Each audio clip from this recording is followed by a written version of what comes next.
আর মাত্র দুদিন এরপরই শুরু হচ্ছে বহুল প্রতীক্ষিত বাংলাদেশ ভারত টেস্ট সিরিজ। তাই তো অনুশীলনে ব্যস্ত সময় পার করছে টিম ইন্ডিয়া। অপরদিকে চেন্নাই পৌঁছে প্রস্তুতিতে ঘাটতি রাখছে না বাংলাদেশও। তবে এই লড়াইয়ে নামলেই বেশ কিছু রেকর্ডে দেখা পেতে পারেন মুশফিক, মিরাজ ও তাইজুলরা। টেস্ট ফরম্যাটে পাকিস্তানকে হারালো এখনও বাকি ভারত ও দক্ষিণ আফ্রিকাকে বধ করা। ভারতের বিপক্ষে ১৩ টেস্ট খেলে ১১টিতে হার ও বাকি দুটি টেস্ট ড্র করেছে টাইগাররা।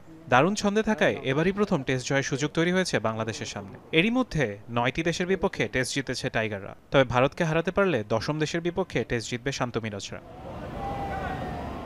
তিন ফরম্যাট মিলিয়ে বাংলাদেশের হয়ে সর্বোচ্চ রানের মালিক তামিম ইকবাল। তার রান সংখ্যা ১৫,১৯২। দ্বিতীয় সর্বোচ্চ মুশফিকের রান ১৫,১৮৪।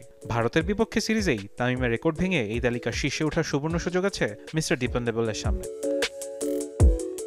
সাকিব আল হাসানের পর বাংলাদেশের দ্বিতীয় বোলার হিসেবে টেস্টে ২০০ উইকেট শিকারের মাইলফলকে স্পর্শ করার সুযোগ থাকছে বাঁহাতি স্পিনার তাইজুল ইসলামের। এজন্য প্রয়োজন আর মাত্র ৫ উইকেট।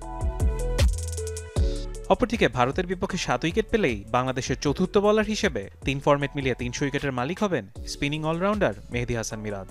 যে তালিকায় সবার উপরে আছেন সাকিব আল হাসান, তার শিকার ৭০৮ উইকেট। পরের দুটি স্থানে থাকা মাশরাফি ও মুস্তাফিজের শিকার যথাক্রমে ৩৮৯ ও ৩২৩ উইকেট। মাত্র ৬ ম্যাচে অধিনায়কত্ব করে ছাড়িয়ে গেছেন দেশের ইতিহাসের সব অধিনায়কের পরিসংখ্যানকে। অধিনায়ক হিসেবে সর্বোচ্চ ৭ টেস্টে জয় পেয়েছেন মুশফিক, ৪ টেস্টে জয় আছে সাকিবের, আর মুমিনুলের জয় ৩ টেস্টে। দেশের ইতিহাসে সবচেয়ে কম ম্যাচ খেলে ৩ টেস্ট জয়ের রেকর্ড আগেই করেছেন শান্ত, আর চলতি বছর পাচ্ছেন আরও ৬টি টেস্ট। টাইগার অধিনায়কের সামনে থাকছে মুশফিকের রেকর্ডে ভাগ বসানোর দারুণ সুযোগ। ফারহান ইহসান, যমুনা স্পোর্টস।